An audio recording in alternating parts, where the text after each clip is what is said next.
ask you about the type, the audience, so that I appropriately make my comments. So this the audience consists of life science entrepreneurs from early stage development up to public companies. Okay. Investors also from business angels, seed investors, up to investment funds that invest usually in public companies. Okay. Okay. And scientists from the research side to think about starting a company. Good. Okay. Got it. Well, That's I have good. a lot of varying comments covering all of that basis, which is what I do for bio. So I think it's going to be perfect. That's great. That's great. So we are just one click away from starting the webinar. Recording is on, streaming is on, and then let's just get started. Put also the attendees window on, because we have some. Let me just check.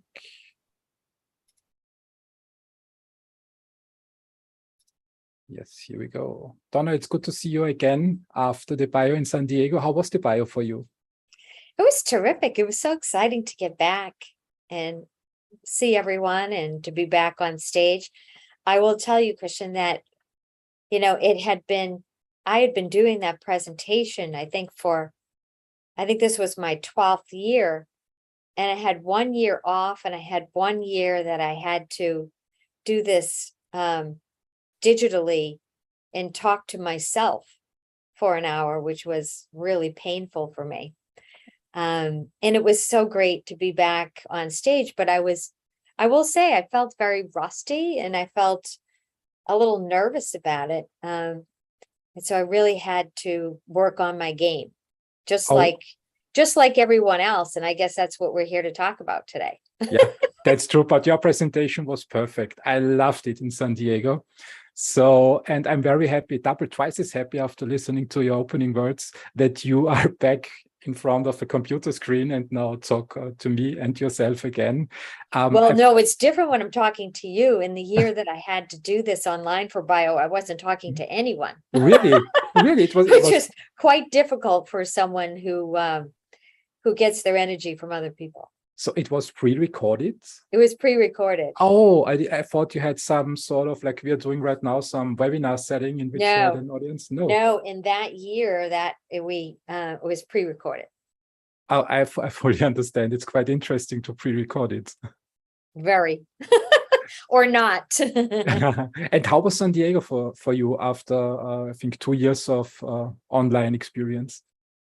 It was terrific. It was so interesting to see. I mean, in the environment that we're in particular, at that time, where the markets were in complete meltdown, and we had seen a huge drop-off in investment into our sector, the folks came out in droves for the partnering forum. And so, I think that bio's attendance in the last, week to 10 days, right before the conference, shot up substantially. And everyone was there, and the hallways for the partnering forum were bustling, absolutely bustling. That's true. I also was locked up here in Vienna for 2 years, so no real life conferences, and bio in San Diego was for me the first attempt on going to a conference. And I thought that 2 months before it, should I try it? Will we get another lockdown, or will the US or Europe restrict again traveling? So I just said, after 2 years, I need to come back and listen to some amazing presentations. And one of the best presentations that I saw in San Diego was yours, because it tackles a topic that I believe is very important for life science entrepreneurs, especially in these days, as you said, when capital is becoming scarce again and investors think 2 or 3 times more before investing. You call your methodology and your presentation the 15-slide presentation. What is the reason for that? That's correct. So that is a term that we coined, and when we submitted to the U.S. Trademark Office, they actually came back with this recommendation. And so we probably submitted something like this And this is what came back in the official trademark that we received from the trademark office. This is actually our second trademark. The first one is on the LHS immersion process, which is our positioning and messaging methodology. That is quite popular. So the 15 slide presentation is an offshoot of that, and it is more focused, it's more specific, and it's really about how to tell that company story in 15 slides. It's also meant, Christian, and I know from our conversations that, you know, your audience is a combination of early entrepreneurs, scientists that want to start a company, all the way up to public companies that are, you know, already been at this for quite some time. And so this methodology really does work for a range of companies, for sure. And, you know, that is sometimes the difficult thing for me when I'm even presenting at Bio, is to really understand who's in the room and how I can be most helpful to the folks there. But you'll see from the methodology that there's a lot of flexibility to it, and you can really mold it to your specific situation. So shall we get right into it? Let me ask you one final question before we get into it. Sure. When I work with startup founders coming from science, and I sit down with the women and the men and raise the topic of, guys, we need to talk about presentations. They look at me puzzled and say, we are presenting for decades now, and we know how to do that. And then come back and say, no, I don't think that you know how to present to a certain audience. I would like to hear your opinion. Why do you think it's important to train scientists who usually have 1 or 2 decades of presentation experience in the science field into the 15-slide methodology? Yeah, I think that's sort of the $1 million question, right? And it's something that I will bring up in my talk a little further into the slides, is that, you know, we as an industry have a huge dilemma. Most of our companies are led by scientific minds, and scientific minds is what sets us apart, right? In many cases, it's what sets us apart from large pharma. And one of the reasons that large pharma continues to do significant deals with companies in the biotech, biopharma, life science space. And so I think one of the challenges is that we want everything to be technically accurate. And when we're trying to be technically accurate, we're not telling a broader story. We're focused on the detail rather than the story. And, you know, what I'm going to show you in this deck is that we need to be cognizant of both. And I'm not saying when we tell stories that we should let go of the detail, because the detail in our business matters. It's just it just really comes down to, when do you share the detail, to what audience, and at what time?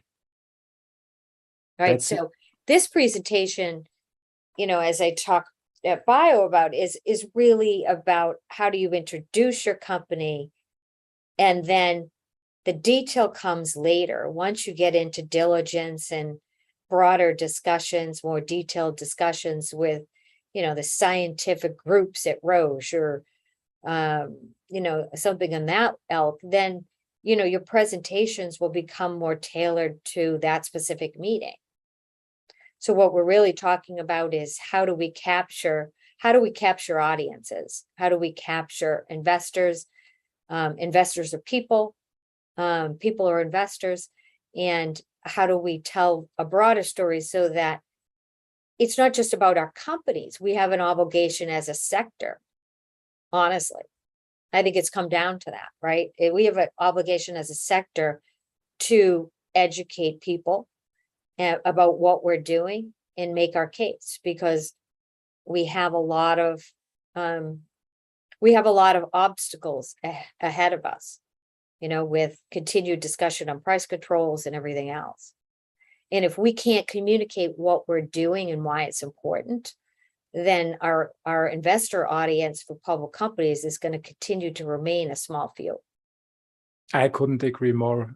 It's at the end of the day, it's all about serving the patient. And I think your methodology is the best way catch the attention of investors and keep them interested, and also from industrial partners after the first meeting. So let's get right into it, I would say, and lead us through your methodology. Great. And feel free to jump in with any questions or any comments for that matter, things you don't agree with. I'm happy to do so.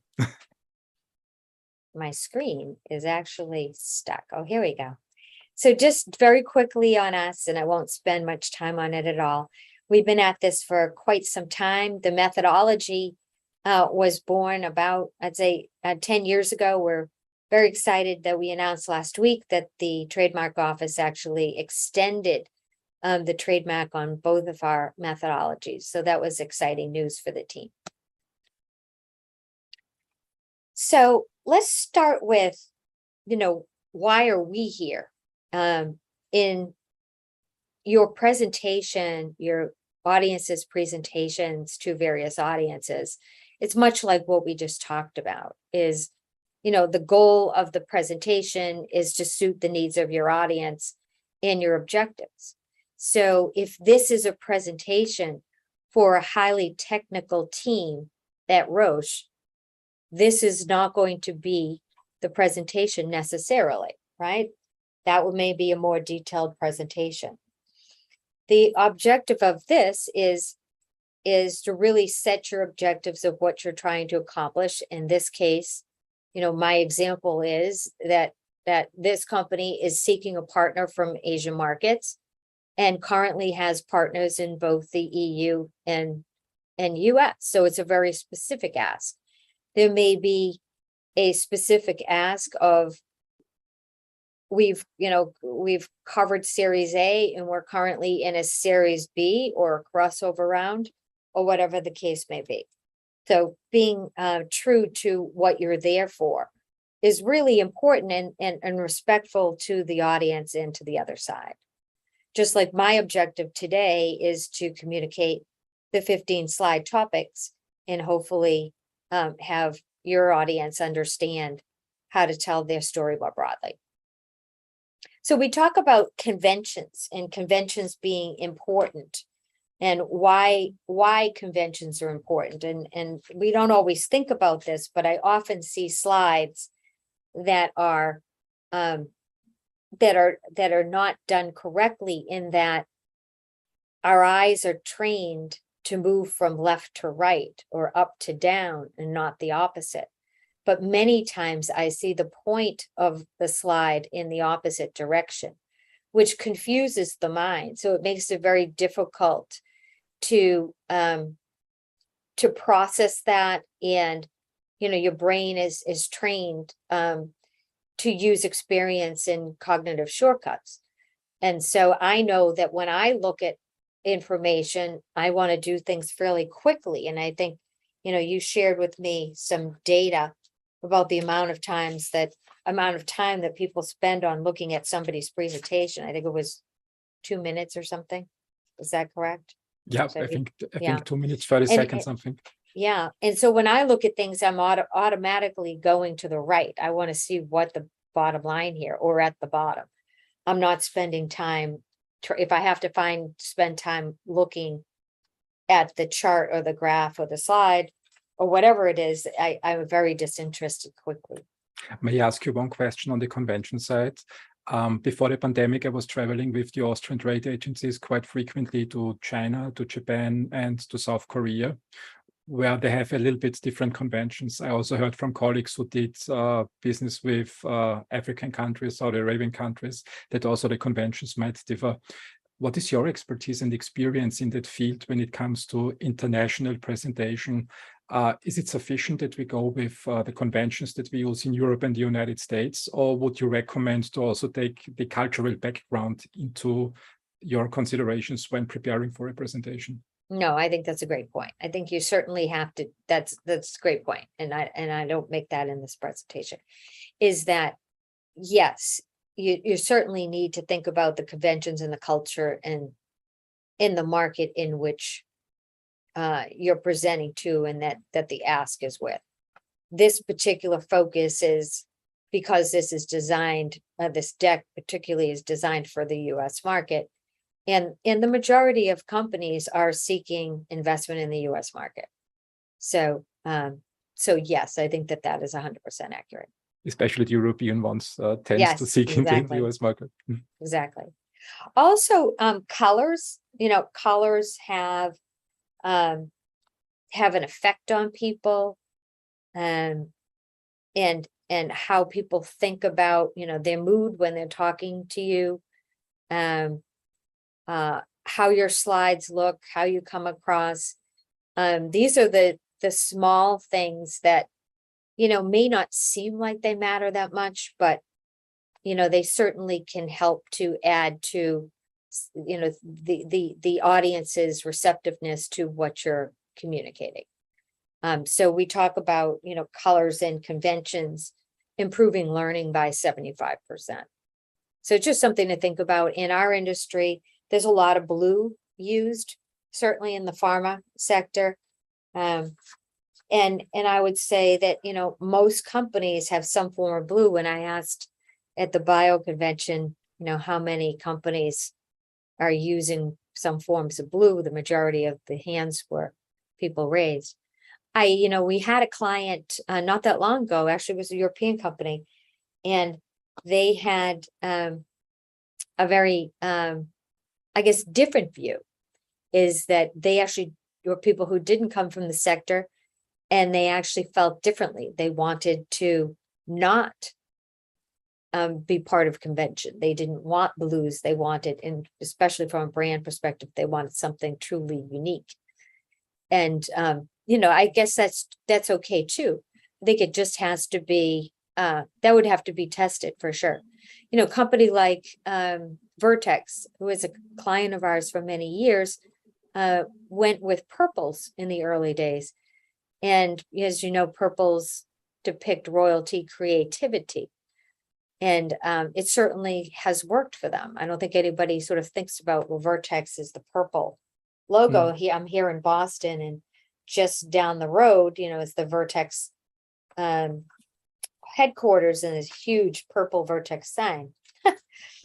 So it's interesting. Must look amazing. Yeah, it is amazing, actually. So, there's a lot of wisdom out there from a lot of folks. Many people in our sector know Dennis Purcell. His from Aisling Capital. He's the founder of Aisling Capital. And he often has said, tell me something I don't already know, of what interests him. Albert Einstein said, if you can't explain it simply enough, you don't understand it well enough. I thought that's a very interesting quote, right? Something to think about for sure. I think, let me ask one question to that. I think, it's a tough cookie for scientists, especially in the early stages. Just thinking about Emmanuel Charpentier, for example, CRISPR Therapeutics, gene editing, when they were fundraising. When I look at this slide, are you telling me that you encourage scientists to do their best to also make their pitching presentations very simple initially for the first conversation with investors, even when the investors are from the field? Correct. I mean, even if they are from the field, right? I mean, you're going to get a mixture for sure, right? You're going to get a mixture. And as we all know, especially in the early phases, unless you're going with angels or non-classical investors, and that's sort of what you have to think about is, right now, more than ever, classic biotech investors are on the fence. They're not putting money to work. Now, there's been a few deals announced, but I, could feel pretty comfortable that many of those deals were in the works for some time before they were announced.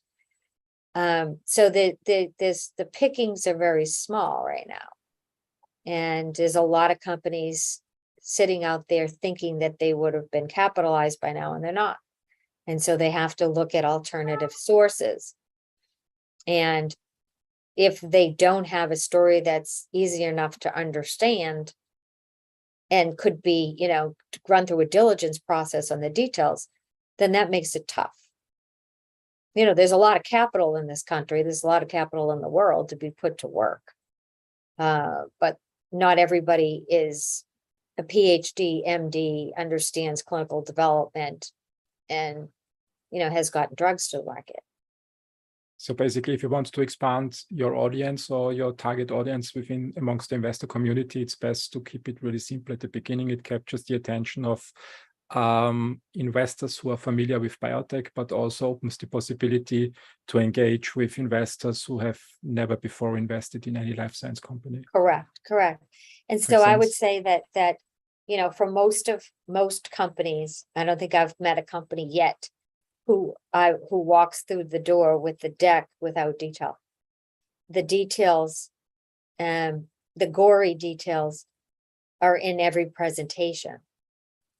We're working with a company in the CAR-T space, actually, and they're a terrific company. They just signed a very, very large deal with over 100 million upfront today with Roche. That's Poseida Therapeutics, by the way. And they're a terrific company.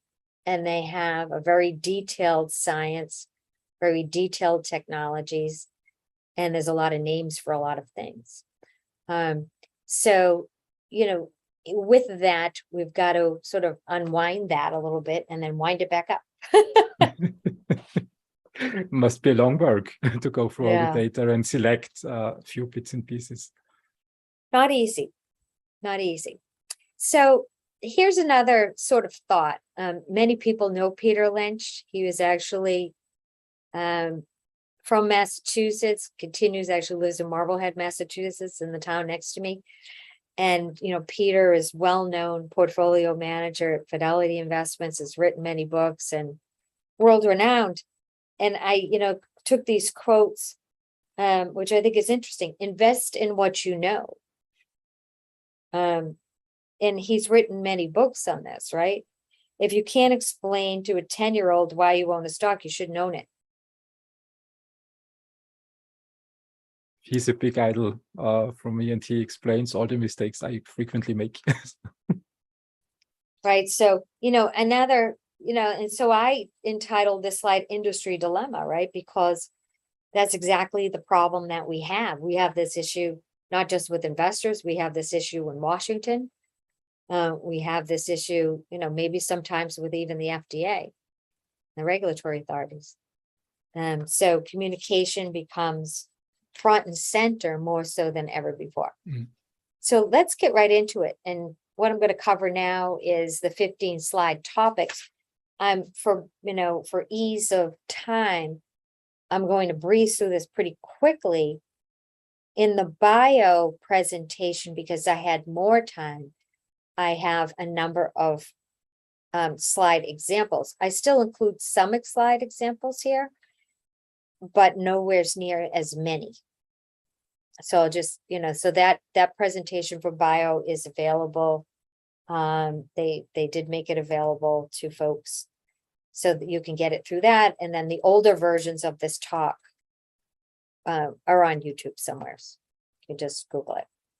So here are the 15 slide topics, and I'll just say, this is sort of the overall, right? I've seen many companies kind of take this and meld it and make it work for them. All right, let's say you don't plan to commercialize. If you don't plan to commercialize, you're not going to have a whole section on commercialization strategy. You're going to talk about partnerships and how what's your business model, and that you intend to partner or that you already have partnered.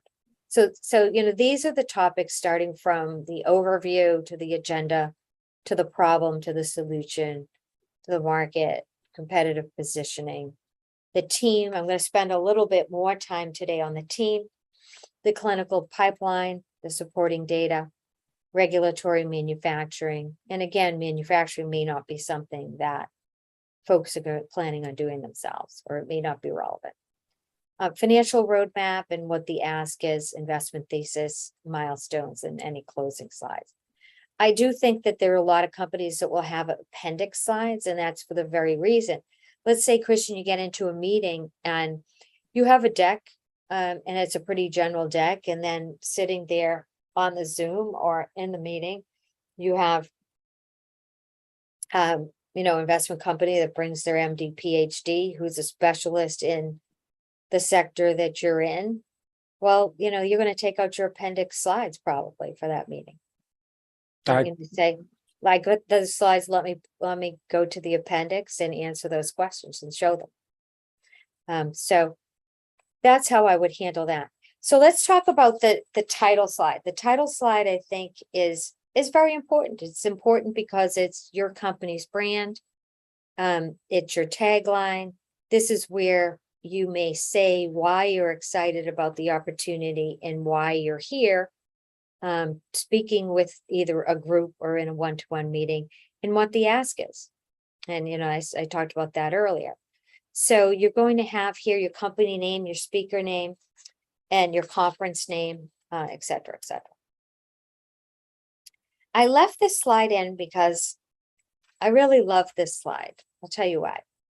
I love this slide because it shows you how there are different types of companies, and there's no right or wrong, right? What's right for Arena or what's right for Grow or for Vertex or PABMed may not be right for your company. It doesn't really matter. The point is that it's very clear in each of these situations what the company's positioning is, and really, communicates the vision in just one slide. And I show you this slide from Vertex. You can see the date. Okay, 2003, and this was in my archives. And we were working with Josh and the team at Vertex in the early days. And he had one vision: building a major drug company. He didn't say rare diseases. He didn't say infectious diseases. He had a big vision. And you can see that, the pills there, which is, it's more pharma-like. But the history and the rest sort of falls suit, right? Vertex started out with a huge pipeline. They ended up in HCV. We worked with them when they were in HCV, as they had a marketed product in that area. Mhm. And then they pivoted to the rare disease space. We actually were involved in a project with them, with the original team on the rare disease side, figuring out how do we get the investment community to actually value these assets. I think this slide is really key to success. As you say, not only in presentation, I think also pitch decks tend to be sent around via email. And when I look at your Vertex example, building a major drug company, from my own experience, I know that some investors like that and others don't. So when you put let's say the hook or the call to action or the vision at the first page, you let the audience self-select whether the opportunity is interesting or not. And those Correct. who say, I don't want to build a major drug company, I want to sell it immediately to the pharma industry, won't open the deck, which saves a lot of time down the road when fundraising. Yes, no, that's a great point. That's a great point. And then you have a company like Grow, which is, working specifically in protein therapeutics. The tagline, redefining protein therapeutics with an expanded amino acid alphabet. It's a very specific program, geared to a very specific audience. It's very high science, but it has a very different feel from building a major drug company. And neither one is correct. It's just what is the right thing for you. And this takes usually some time to find out before going fundraising, to Yes. have the goals clear at the beginning. Right, because, investors or even employees, for that matter, right? We have a number of clients who are very worried about attracting employees. They want to know, where is this company headed? Is this aligned with what I want? Do I want to work for a company that's building a big company, or do I want to work for a company that's deeply rooted in science? And that's, what their main focus is in culture. Mhm. They're two different things, for sure. I couldn't agree more. So company snapshot, this is where, the company overview. I think many of you know this. There's many things you can put on these slides, the product category, the year started, perhaps. Some people like to say, founded in Vienna, founded in Boston or whatever, with blue chip investors or, with seasoned management team, cash raised to date, partnership mentioned if you have them, or grants or what have you. So yeah, that's an important slide to have. The second topic, and not everybody does this, is to have an agenda with, what you're going to cover, and tell them what you're going to cover. And then it gives them the opportunity to say, well, are you going to cover this today? And then you have the opportunity to say, I wasn't prepared to do that, but I have those in appendix slides, or I can send that to you afterwards. I think a lot of times what happens in presentations is, I know it happens to me a lot when people present to me, is I don't know what's coming next. And when you tell them up front what they expect, they could say, okay, this is how we're using our time. I'm going to get what I want, or I'm not going to get what I want today.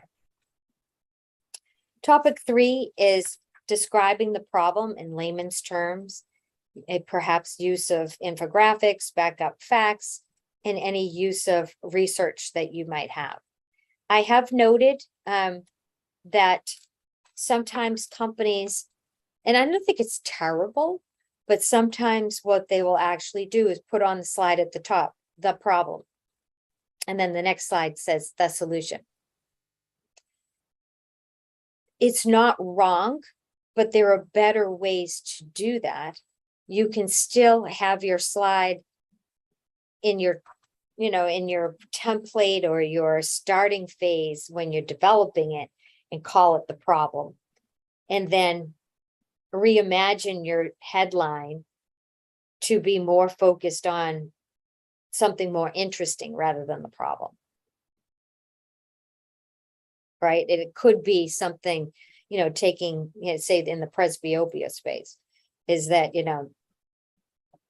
there's a presbyopia remains a key problem globally, for example, rather than to say the problem. It's just another way to say it.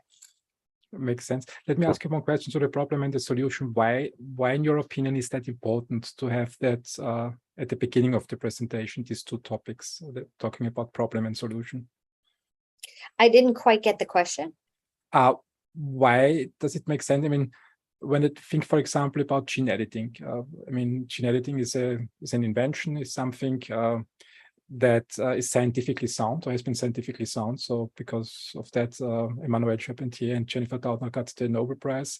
And when I look at the presentation, they talk a lot about problems and solutions, coming from a different angle, talking about problems and solutions for the real world, for the pharma industry, or for patients later down the road.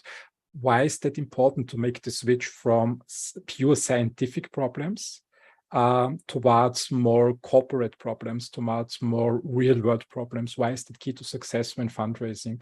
I get this question quite frequently when I talk to scientists. I think you can do either, right? I think there's, to your point, there's two things to address. One is why do we need gene editing at all? And then the second thing, which is where most companies I find focus on, because in their minds, they already think that it's accepted that gene editing is a technology that's here to stay and that people understand it and it's accepted. And so they focus more on, here are the challenges that we've seen in gene editing, and here's why our technology is addressing those challenges and why we think we're going to be more successful. Makes sense.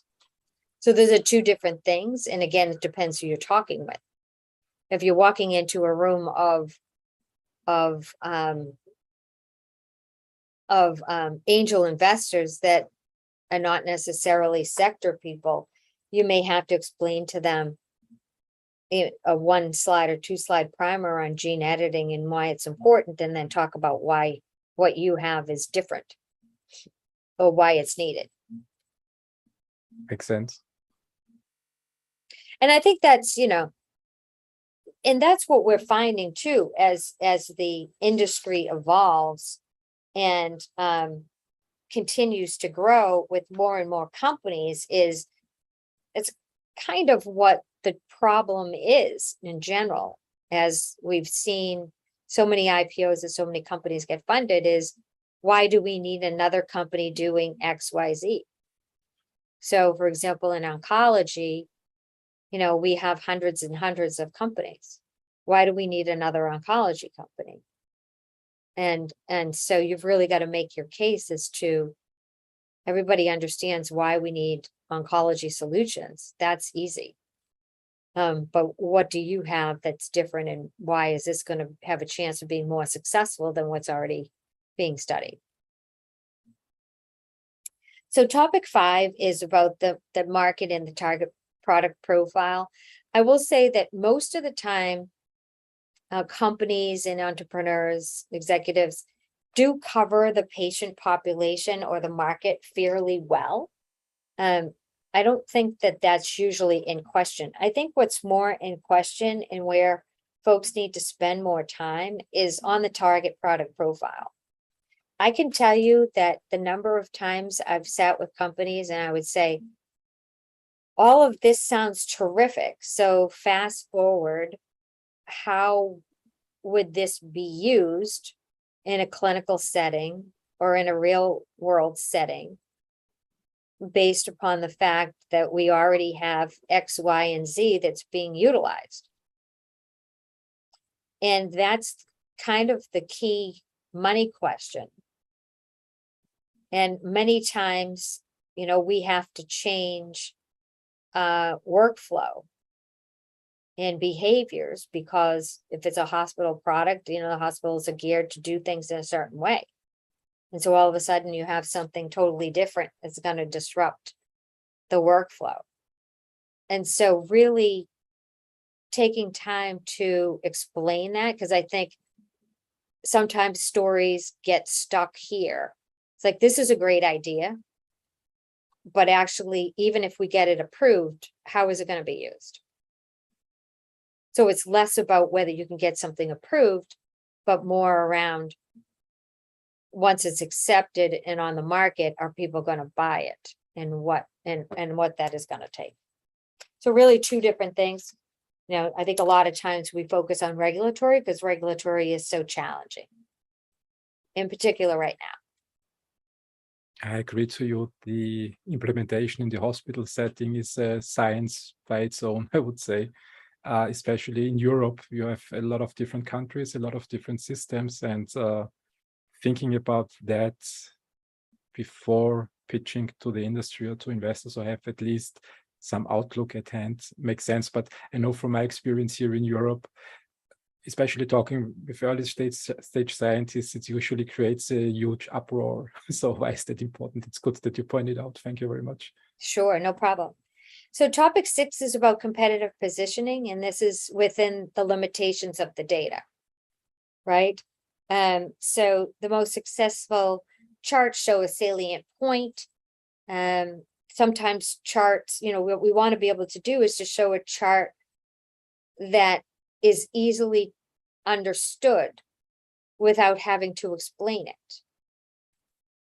And I guess, understanding a chart depends on the audience and the level of sophistication of the audience, and whether they're used to seeing slides that look a certain way. Certainly, if you're presenting in a medical audience and peer review, that's easy. And I think, very scientific entrepreneurs walk into fundraising thinking that they're in that setting. And so it has to be simple, but it also can't be, it has to be simple, but it has to be as accurate as possible, so that it doesn't look like you're, that you're not tight with your data, so to speak, right? Because there's certainly a lot of that sometimes out there where there's questionable data, and people get turned off if they think it's questionable data. Right, so there's a fine line there. And so not suggesting dumbing it down so much that it doesn't give you credibility. I Does agree that with make that. sense? Yeah, absolutely. I think investors particularly are trained in finding mistakes and inconsistencies. So it absolutely makes sense what you say. I agree to that. Correct. So, and also, this is also where that if you have peer-reviewed publications, you don't necessarily need, sometimes people put in like all the charts from all the posters or all the publications. You don't need to do that, but wouldn't it be nice to just see, screenshots of the publications that you're in and show the credibility of the fact that you've published the data. And if they want to do the diligence and start looking at that, you can share all of that afterwards. So topic 7 is really about the team. And I think the team, especially for early stage companies, but honestly, for any company, regardless of the size, it's really about the pedigree and the team and the backgrounds of the people, and that the backgrounds would be different for different stages of company. And if you're going towards a commercial footprint, if you're a digital health company, you're going to get there faster, that you may need different talent than you would if you're an early stage clinical company. So having the photos and the backgrounds of each key member, but that doesn't mean, all the backgrounds, every detail. It just means being able to tell the story about the unique culture or how you came together. It might be part of the storyline is, this team worked together and was successful in bringing XYZ product through phase 3, or whatever the story may be, or that we have a diverse group of talent from different sectors who brings the best of the best. Whatever that storyline is, that's what you need to tell. I think one point to add to the team, I think this page particularly should radiate that the team is the best possible solution for the investor to tackle the problem and work on the solution. Yes. I think this should be in my opinion, the key point. In the end of the day, when I look at early stage companies, besides patents and publications, which is quite nice, but the only thing investors really invest in are teams at the end of the day, because there is Correct. nothing more. And if this slide nails it and the investor gets the feeling it's really an A team and they are the best in that area, even when the technology fails, it's an asset for the investor. Correct. So this is, a little company, very successful, Grow Bio. And Dan Mendel, who's the CEO, is actually a protege of Professor George Church, who's very well known. So this is, this is a great team. And all of these folks have worked together. They have a nice initial group of investors. So it's a nice slide that kind of, tells that story. And Dan does a great job of telling his story for sure. I show this just because this is Arena, and I talked about Arena a lot at Bio. It's a company we worked with prior to the company being sold to Pfizer. And this is actually a mock-up slide that we were playing with for the JP Morgan conference. It's actually last year, the year before that they announced the acquisition. And for a company like Arena, what they really wanted to accomplish was less about, we have this person and that person, because they're a multi-billion-dollar market cap company. It was really more about the leadership team with the expertise and resilience to take the company forward, the commercial, regulatory, M&A success, as well as the clinical success, and that they had built over the years as the company pivoted from one key area to a much broader focus. I find this slide very interesting. I love it, actually. Was this slide in addition to the team slide, or did it replace the team slide? It actually, in the case for Arena, replaced the team slide. This was for the JP Morgan presentation. And, most of the investors there know the team, that was, presenting and that was there at the helm. So this was more about bringing to bear sort of the collective senior management team under Amit Munshi, who was the CEO. Great idea. Thank you. So pipeline and clinical data. So this is, in my view, kind of a section. I call this topic 8-9, right? Because this might be a couple of slides and there'll be backup slides in your appendix.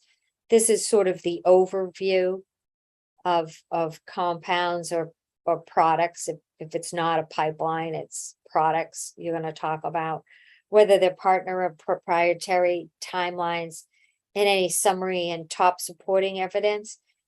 So this is really meant to be kind of at a high level. Sometimes what happens is in companies that have big pipelines, they'll come to us and they'll say, well, we only have 15 or 20 minutes to talk. We can't cover everything.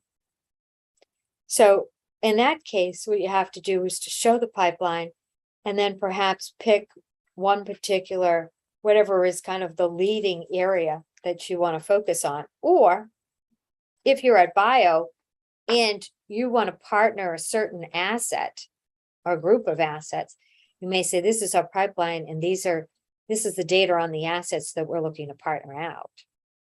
Nobody cares about something that you're taking forward on your own. So, again, it's a judgment call. Here's Arena's pipeline. It's a little hard to read because there's an awful lot here, but I guess that was the point, right? I do like the design of this slide that our designers worked on here under each key category in the GI, derm, and cardiology area. And then at the bottom, you can see the partnerships, which is nicely laid out. And on a big screen, you can see this. And then, in a case, you may want to focus on GI or derm or what have you. But it gives, the focus of where the trials are being run and the indication, and then the stage and next step, the next step actually inside of the line there. Was this slide for the JP Morgan presentation? Yes, it was. Yeah. This was part of that same deck that we developed. Yeah. In my opinion, it makes sense because at JP Morgan, you usually tackle investors who are later stage investors. Correct. And with a pipeline, you can demonstrate probably the risk mitigation within the company, so they don't bet on one single asset, but on a very mature pipeline with phase 3 projects and also earlier stage pipelines. So the risk profile of this company is different than, for example, an early stage company with nothing in the clinic. Correct. Exactly. And we've seen all forms of that for sure.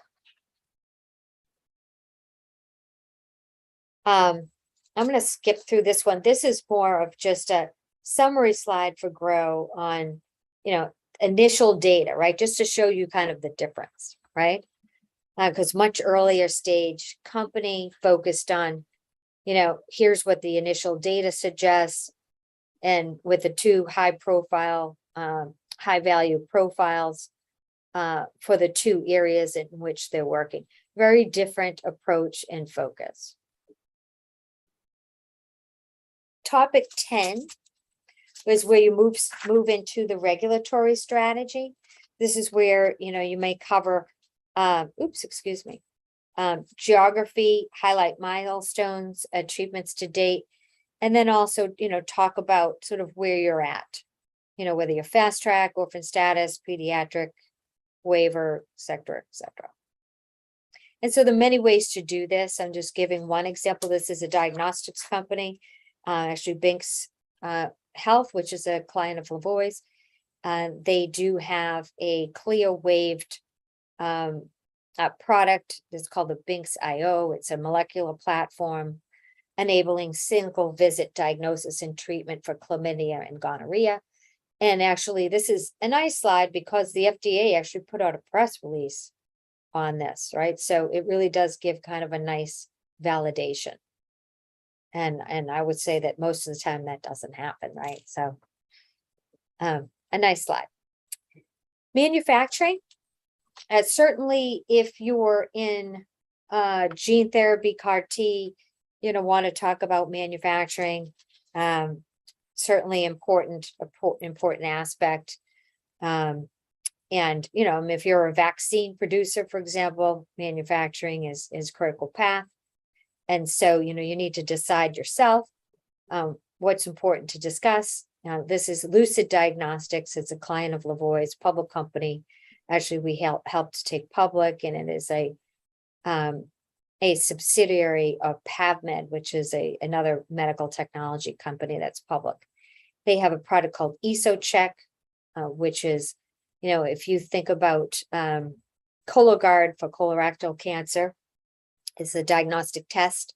This is basically the same principle, only for esophageal cancer, and they are a commercial company rolling out. So of course, manufacturing and logistics is pretty important aspect to their commercial plan. Topic 12 is commercial strategy. If you're not going to commercialize, this is where you talk about partnerships, what you're looking for, what you might already have in place, or just your partnering strategy. If you are going to commercialize, you talk about maybe your marketing plan. It might be as simple as you've hired a new chief commercial officer and you've begun advocacy relationships. If you're in Alzheimer's, for example, that would be important. And your medical communication strategy, what KOL development that you've done, and your publication and medical meeting strategy. And if you're beginning to really work on presenting data at key medical meetings, this is where you may want to talk about that. It doesn't all have to be on the slide, but it could be part of your talking points. This is a slide, again, on the theme of Arena really leaning in to a message around launch readiness for their assets. And again, rather than a lot of detail, really just focusing on, how they're putting the critical pieces in place for etrasimod, which is what the key asset that Pfizer was interested in for market entrance. And they talk about, developing insights and clinical evidence, participating in client exchange, ensuring access and harnessing tools like AI, and then really building out the customer engagement model. This is also a slide of Arena's talking about their global presence as they were beginning to really communicate a commercial strategy.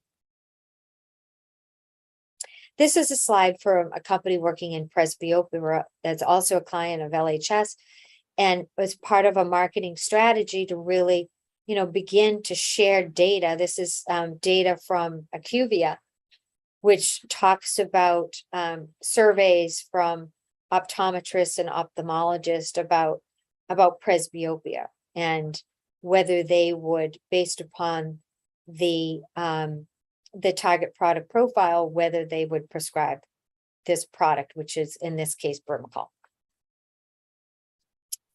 We're winding down here, Christian. This is topic 13. This is a summary of your financials. If you're a public company, this is where you may talk about market cap, shareholder shares outstanding, any insider holdings. But if you're a private company, you may just simply say we've raised $35 million to date.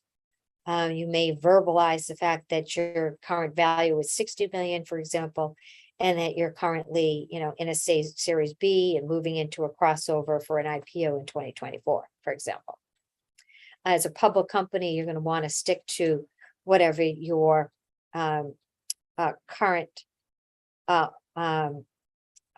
communication is and guidance to the street, so that you're remaining consistent. So this is a slide for a private company. I've masked this because it is a confidential company, but it does talk about the capital requirements for their phase 2 and how they plan to do that with each of their assets, and how they plan to use the capital. Topic 14 would be about milestones and summarizing those key milestones. This is Arena's near-term milestone slide. I like it. It talks about the product, the indication, the event, and the time frame. And just a little tip, I hope that companies are not giving specific dates to their milestones and that they're giving themselves enough leeway. I actually don't agree with this milestone that says 4Q 2021. I would never give a quarter. I would always give at the minimum halves. In particular in these markets, because no one's getting credit for it anyway. Topic 15 is your summary. Here's a summary for a private company working in the vaccine space.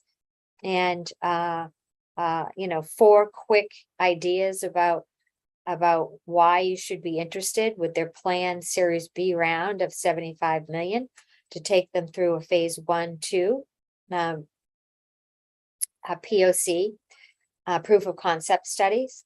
And this is a large public medical technology company, very different focus, but and it's focused on profitability and value to customers and advantaged market positions.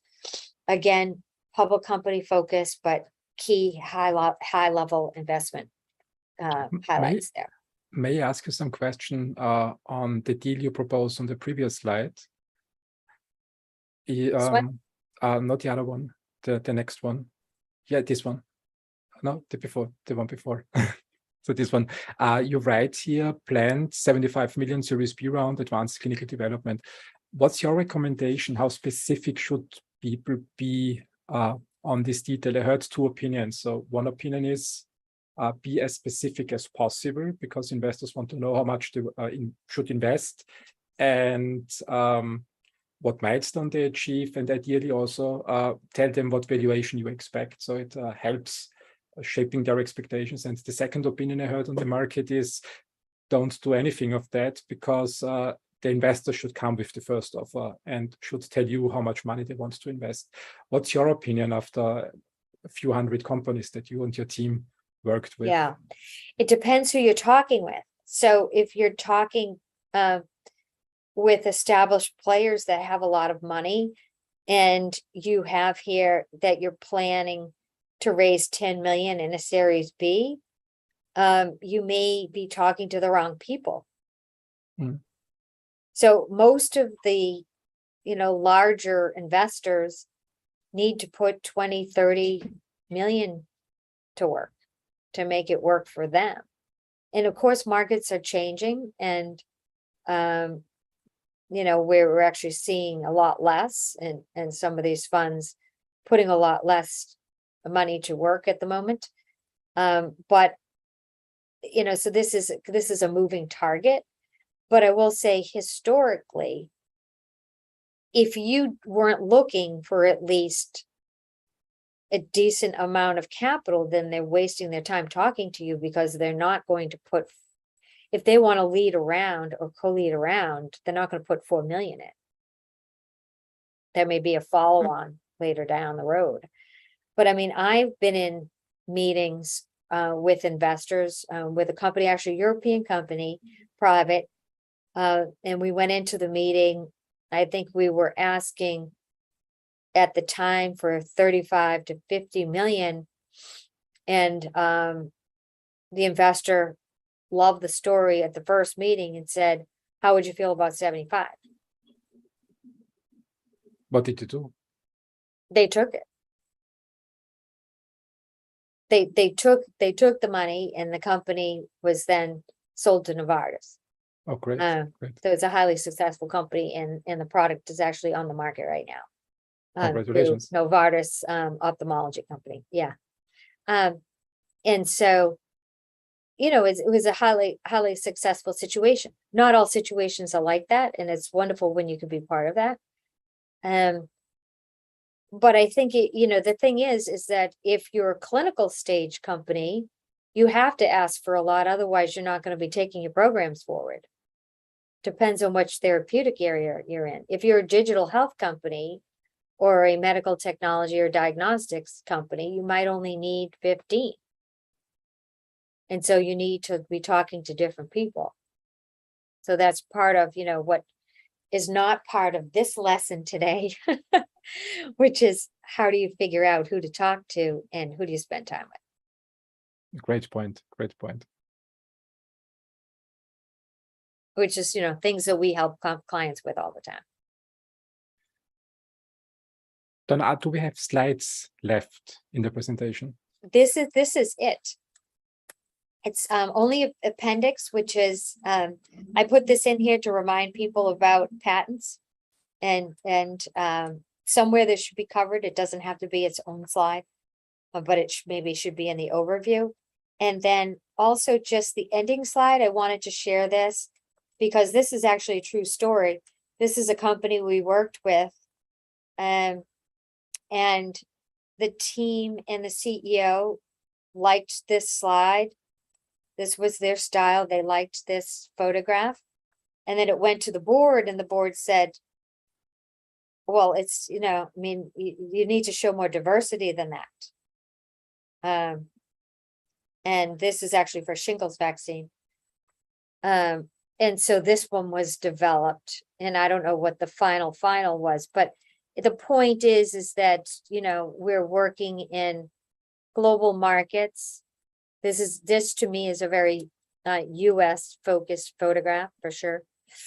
We have to think about, it's not just, it sort of goes back to colors and themes and photography. Mhm. We didn't have a slide on photography, but images matter because images tell you something too. I agree with that. May I ask you a final question? Sure. When I look on the conversations in the last 16 years I had since I'm in the life science industry, I frequently met the expectation on the market that putting together a pitch deck isn't much work and it's not really the major part of the success in fundraising or selling a company to an industrial partner. From your expertise and from the expertise of your team and with all the pitch decks you designed and all the teams that you worked with, what is your recommendation to companies on how much time they should invest as a minimum to develop their story in a pitch deck? Well, look, I mean, it really is, much of it is about, it's the presentation, but it's also the delivery, right? So, we have the Canaccord presentation coming up next week. We're working with a company right now on their deck and their delivery. They're new to that kind of a conference, and it's not just the deck, but it's not what they say, it's how they say it. Hmm. Right. So equal weighting, and we didn't talk about that today either. All right. So Yeah. all we're talking about is what goes into things, not just how do you actually communicate what you need to communicate and get people on board. So leadership and is this company in a leadership team that we can invest in and feel confident with? Mm. There are a lot of questions open. Let me ask you the final question. In which areas can you and your team provide help to life science companies? Only in the presentation, or do you also train people in storytelling, help them develop the stories? What's your positioning on the market? So we are a full service agency. So we are working with clients from our immersion process, which is the messaging and positioning, through execution and visibility and programming around visibility, whether that be from a media relations, PR, medical communication. We have news flow. So for example, I was excited about the Poseidon news today. Our team is working on that. So that was very exciting. Yesterday, our team was working on the Alzheimer's news with Roche and AC Immune. So, we do a lot of that. And then, we certainly help with presentations and presentation training as well. Super. In case someone from the audience is interested engaging your team, what's the best way to reach out to you? The best way to reach out to me, and I thought I had a slide. Here we go.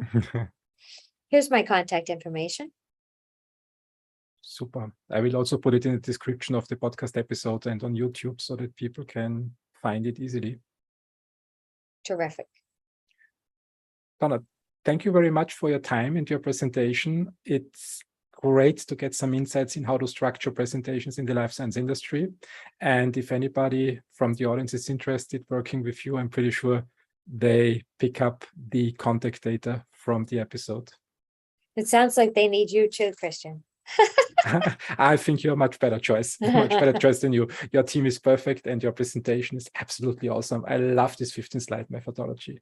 Great. Thank you so much. Appreciate it. Thank you for your time and have a great day. Bye-bye.